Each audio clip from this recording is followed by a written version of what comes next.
Hello friends, എല്ലാ കൂട്ടുകാർക്കും നമ്മുടെ ഇഷ്ടമാത്രം സീരിയലിന്റെ വീക്കെൻഡ് പ്രൊമോ വന്നിട്ടുണ്ട്. അപ്പൊ ആ ഒരു റിവ്യൂ ആണ് പറയാൻ പോണത്. ചാനൽ ആദ്യമായിട്ടാണ് കാണുന്നെങ്കിൽ ഒന്ന് സബ്സ്ക്രൈബ് ചെയ്ത് ലൈക്ക് ചെയ്ത് സപ്പോർട്ട് ചെയ്യണേ. അങ്ങനെ ആതിരനെ കൂട്ടിക്കൊണ്ട് വന്നിരിക്കുകയാണ് മഹേഷ്.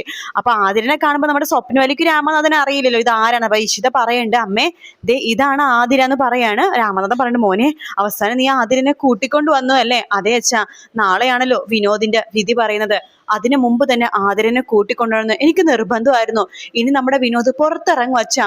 വിനോദിന് ഇനി ഒരു കുഴപ്പവും ഉണ്ടാവില്ല. വിനോദ് ഇനിയിപ്പോ പുറത്തിറങ്ങുകയും അവൻ തെറ്റുകാരനല്ലെന്ന് കോടതി വിധി പറയുകയും ചെയ്യും. ആതിര പറയുന്നുണ്ട്, ഞാൻ കാരണം വിനോദ് സാർ ഒരുപാട് ബുദ്ധിമുട്ടേണ്ടി വന്നു അല്ലേ? എനിക്കറിയില്ലായിരുന്നല്ലോ. എനിക്ക് പല പ്രാവശ്യവും ഈ സത്യങ്ങളൊക്കെ എല്ലാവരും പറയണമെന്നുണ്ടായിരുന്നു. ഞാൻ പറയുമെന്ന് പറഞ്ഞപ്പോഴാണ് എൻ്റെ അച്ഛനും അമ്മയും എന്നെ ഉപേക്ഷിച്ചു പോയത്. പിന്നെ എൻ്റെ അച്ഛൻ്റെ കാര്യം അറിയാലോ, അതെൻ്റെ രണ്ടാനച്ഛനാണ്. പൈസക്ക് വേണ്ടി അയാളും അതുപോലെ തന്നെ എൻ്റെ അമ്മയും കൂടി ചേർന്ന് അൻസാരിദാസിനും ആ ആകാശിനും വിറ്റതാണ് എന്നെ എന്നൊക്കെ ആതിര പറഞ്ഞ് പൊട്ടിക്കരയാട്ടോ. പിഷിത ആതിരനെ ചേർത്ത് പിടിക്കുന്നുണ്ട്. ഇനി നിന്നെ ആരും ഒന്നും ചെയ്യില്ല. കാരണം ഇനിയിപ്പോ നീ ഞങ്ങൾക്ക് സ്വന്തം പെങ്ങളെപ്പോലെ തന്നെയാണ്. നിനക്ക് ഇനി പഠിക്കാനാണെങ്കിലും ജോലി ചെയ്യാണെങ്കിലും നല്ലൊരു ഇത് ഞങ്ങൾ തന്നെ ചെയ്തു തരും. നീ ഇനിയിപ്പോ ആരുടെ അടിമയല്ല മോളെ എന്ന് പറഞ്ഞിട്ട് ഇഷിത ആതിരനെ ചേർത്ത് പിടിക്കുന്നുണ്ട്. മഹേഷ് പറയുന്നുണ്ട്, എടോ ആതിര ഭക്ഷണം കഴിച്ചിട്ടോ ഒന്ന് ശരിക്കും ഉറങ്ങിയിട്ടോ ഒന്ന് ഫ്രഷ് ആയിട്ടൊക്കെ കുറെ നാളുകളായി. താൻ അയാൾക്ക് ഭക്ഷണം എന്തിനും എടുക്കുക. അപ്പോഴേക്കും ആതിര ഒന്ന് ഫ്രഷ് ആയിട്ട് വരട്ടെ.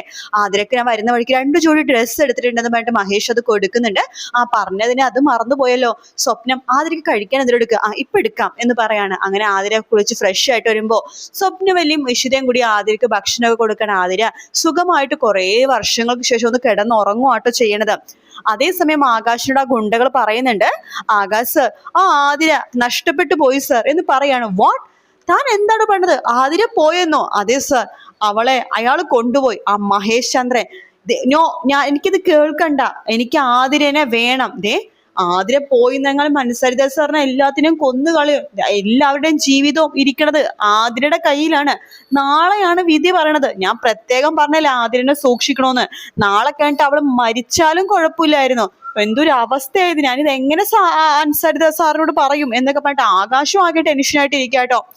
ശേഷം ആകാശ് നേരെ നമ്മുടെ മന്ത്രി അൻസാരിനെ കാണാൻ വേണ്ടി പോവാണ്. അപ്പോ ആകാശ് വരണം, നാളെയാണ് നമ്മുടെ വിനോദിന്റെ വിധി പറയണത്. എന്തായാലും അവന് തൂക്കുകയറ് കിട്ടുമെന്നുള്ള കാര്യത്തിൽ ഒരു സംശയവും ഇല്ല. നമ്മൾ രക്ഷപ്പെട്ടോ. പിന്നെ അവളെ കൊണ്ട് പറയിപ്പിക്കാൻ പറ്റുമോ തനിക്ക്? ആകാശ് നമ്മുടെ വിനോദ് പീഡിപ്പിക്കാൻ ശ്രമിച്ചത് അവളെ കൊണ്ട് നുണയെങ്ങാനും പറയിപ്പിക്കാൻ പറ്റുമോ തനിക്ക് എന്നൊക്കെ അൻസാരി ചോദിക്കുമ്പോഴേക്കും ആകാശൊന്നും സാർ അത് പിന്നെ എന്നൊക്കെ പറയാട്ടോ. എന്താടോ ആകാശേ, തനിക്കൊരു ടെൻഷൻ പോലെ, എന്തു പറ്റിയടോ? തനിക്ക് എന്താ ടെൻഷൻ പോലെ എന്നിങ്ങനെ ചോദിക്കാണ്. അപ്പോഴേക്കും നമ്മുടെ ആകാശ് പണ്ട് സാർ അത് ഒരു പ്രശ്നമുണ്ട് സാർ എന്ന് പറയാണ്. പ്രശ്നോ? എന്ത് പ്രശ്നം? അത് സാർ, അത് ആതിരനെ കാണാനില്ല സാർ. വാട്ട്, ആതിരനെ കാണാനില്ലെന്നോ? തനിക്കിത് എങ്ങനെ എൻ്റെ അടുത്ത് വന്ന് പറയാൻ തോന്നിയടോ? സാർ, ഞാൻ പറഞ്ഞ സത്യമാണ്. ആതിരനെ ആ മഹേഷ് അവിടെ നിന്ന് പിടിച്ചോണ്ട് പോയി സാർ. എനിക്കിത് കേൾക്കണ്ട. എനിക്ക് ആതിരനെ കിട്ടണം. നാളെയാണ് ആ കോടതിയുടെ വിധി വരുന്നത്. നാളെ എങ്ങാനും ആതിരനെ കിട്ടില്ലെങ്കിൽ അതോടെ നമ്മൾ തീർന്നു. താൻ എവിടെയെങ്കിലും പോയി ചത്തോടോ, ഞാനും പോയി ചാവാം. അതേ ഞങ്ങൾക്ക് ഇനി പറഞ്ഞിട്ടുള്ളൂ സാർ. അത് ഞങ്ങൾ മാക്സിമം നോക്കിയതാണ് സാർ. പക്ഷേ ആ മഹേഷ് എങ്ങനെയോ അറിഞ്ഞു സാർ. അതിന് എവിടെയുള്ള സ്ഥലം അയാൾ എങ്ങനെയോ അറിഞ്ഞു. അത് എങ്ങനെ അറിഞ്ഞെന്ന് എനിക്കും അറിയില്ല സർ. തനിക്ക് അറിയില്ല പോലും. നോക്ക്, നാളെ 10 മണിക്കാണ് കോടതി കൂടുന്നത്. അതിന് മുമ്പ് ആതിരനെ കൊണ്ടുവരാൻ പറ്റില്ലെങ്കിൽ താൻ എന്റെ മുമ്പിൽ വന്നേക്കണ്ട, പോടോ അവിടെ നിന്ന് വേണ്ടേ. ആകാശിന്റെ മുഖത്തിട്ട് ഒരു ഒറ്റ അടി വെച്ച് കൊടുക്കുകയാണ് നമ്മുടെ അൻസാരി കേട്ടോ. ആകാശ് എനിച്ചിട്ട് എന്ത് ചെയ്യുമെന്നൊക്കെ പറഞ്ഞ് തിരിച്ച് വീട്ടിലേക്ക് പോകുമ്പോ രചന ചോദിക്കണ്ട ആകാശിനോട്, ആകാശ് എന്ത് പറ്റി ചോദിക്കുമ്പോ, എന്ത് പറ്റാൻ, ആതിരനെ കടത്തിക്കൊണ്ടുപോയി ആ മഹേഷ്. അയ്യോ, അത് കഷ്ടമായി പോയല്ലോ. കഷ്ടമായി പോയി. അതെ, അത് തന്നെയാ എനിക്ക് പറയാനുള്ളത്. കഷ്ടമായി പോയി. ഇനിയിപ്പോ നാളെ ആതിര കോടതിയിൽ എങ്ങനെ ഹാജരായി കഴിഞ്ഞാൽ അൻസാരിദാസും കുടുങ്ങിപ്പോവും. ആള് കുടുങ്ങണമെങ്കിൽ കുടുങ്ങട്ടെ. അല്ല, അത് പിന്നെ എന്താ ആകാശിന്റെ പരിങ്ങല്? ആകാശം ഉണ്ടോ ഇതിന്റെ പുറകിൽ? ഞാനൊന്നുമില്ല. അൻസാരിദാസ് മാത്രമേ പീഡിപ്പിക്കാനുണ്ടായിരുന്നുള്ളൂ, ഞാനൊന്നുമില്ല. പിന്നെ ഇതിന് ആകാശിന് ഇത്ര ടെൻഷൻ? അതൊന്നുമില്ല, നീ ഒന്ന് പൊയ്ക്ക എന്റെ മുമ്പിൽ എന്നൊക്കെ പറയാണ് ആകാശ്. പിറ്റേ ദിവസം രാവിലെ 10 മണി ആവാണ് മഹേഷ് ആതിരനെയും കൂട്ടിക്കൊണ്ട് നമ്മുടെ കോടതിയിലേക്ക് വരുന്നുണ്ട്. ആതിര നടന്ന സംഭവങ്ങളൊക്കെ പറയാട്ടോ. വിനോദ് നിരപരാധിയാണെന്നും വിനോദിനെ കുറിച്ച് തനിക്ക് ഒന്നും അറിയില്ലെന്നും തന്നെ പീഡിപ്പിക്കാൻ ശ്രമിച്ചത് അൻസാരിയും ആകാശും അവരുടെ രാഷ്ട്രീയ ഗുണ്ടകളാണെന്നുള്ള സത്യം എല്ലാം തന്നെ പറയാണ്. ആരൊക്കെ എന്തൊക്കെ ചെയ്തെന്ന് വിശദമായിട്ട് തന്നെ പറയുന്നുണ്ട് കേട്ടോ. അങ്ങനെ വിനോദ് നിരപരാധിയാണെന്ന് കോടതി വിധി പറയാണ്. വിനോദിന് ഭയങ്കര സന്തോഷമാവാണ്. വിനോദിനെ കെട്ടിപ്പിടിച്ച് മഹേഷ് പൊട്ടിക്കരയാണ്. ശേഷം വിനോദിനെയും കൂട്ടിക്കൊണ്ട് മഹേഷ് വീട്ടിലേക്ക് വരുന്നുണ്ട്. എല്ലാവർക്കും ഭയങ്കര സമാധാനമാവാണ്. വിനോദ് പറയുന്നുണ്ട്, ഇനി ഞാൻ രാഷ്ട്രീയ ജീവിതത്തിൽ ഒന്നും തന്നെ ഇല്ല, ഇനി ഒതുങ്ങി കൂടി ചേട്ടനോട് ബിസിനസ്സും കാര്യങ്ങളും നോക്കി വീട്ടിലിരിക്കണം, അതാണ് എൻ്റെ ആഗ്രഹം എന്നൊക്കെ പറയുമ്പോൾ എല്ലാവർക്കും ഭയങ്കര സന്തോഷമാവാണ്. പക്ഷെ ഇഷിത മഹേഷിനോട് പറയുന്നുണ്ട്, നമ്മുടെ വിനോദ് ചിലപ്പോൾ ഇനിയിപ്പോ രാഷ്ട്രീയത്തിൽ പോവില്ലായിരിക്കും, ശരിയാണ്, പക്ഷെ അൻസാരിനെ ആകാശിനെ വിനോദ് വെറുതെ വെക്കില്ല. ഇത്രയും നാള് താൻ തെറ്റ് ചെയ്ത് താൻ പീഡിക്കപ്പെട്ടുകൊണ്ടിരിക്കുകയായിരുന്നു. ഒരുപാട് പേര് വഴക്കും പ്രശ്നങ്ങളൊക്കെ ഉണ്ടാക്കി, ഒരുപാട് പ്രശ്നങ്ങൾ ഉണ്ടായി. തന്നൊരു തെറ്റും ചെയ്ത് തനിക്കെതിരെ എന്തൊക്കെയാണ് ഓരോരുത്തർ പറഞ്ഞുണ്ടാക്കിയത് അവരെല്ലാവരും കാണാൻ തന്നെയാണ് വിനോദ് തീരുമാനിച്ചേക്കുന്നത്.